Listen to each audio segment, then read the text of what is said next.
মহান দেশের মহান আত্মা মোহনদাস যে নাম, দেশের জন্য লড়াই তিনি করেছেন অবিরাম।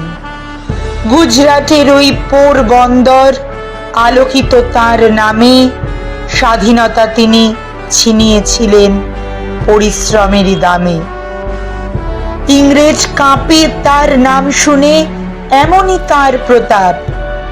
সংগ্রামেতেই ঘুচিয়েছিলেন পরাধীনতার অভিশাপ। সত্যাগ্রহ, অসহযোগার অহিংস নীতি নিয়ে সুচিন্তিত প্রত্যয়ে তিনি চলেছিলেন এগিয়ে। নরম পন্থা সঙ্গী যে তার হিংসাবিহীন নীতি, ইংরেজদের মনের ভেতরে জাগিয়েছিলেন ভীতি। জাতির জনক ও মহাত্মা নামে পরিচিতি তিনি পেলেন। আজীবন শুধু সত্যকে মেনে লড়াই চালিয়ে গেলেন।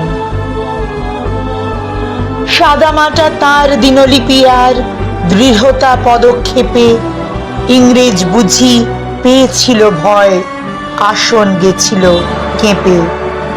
সবরমতী আশ্রমে বসে চরকায় সুতো কেটে পাড়ি দিলেন বহু পথ তিনি নিজের পায়েই হেঁটে। অক্টোবরের 2 তারিখটা যে তাঁরই জন্মতিথি। রঘুপতি রাঘব সীতারাম ছিল তার প্রিয় গীতি। আপোষহীন মনোভাব নিয়ে লড়েছিলেন যে তিনি, আসমুদ্র হিমাচল তাই আজও তার কাছে ঋণী। প্রণাম জানাই আরো একবার আজকের এই দিনে মহাত্মা এই যুগ পুরুষকে ধরা নিয়েছিল চীনে।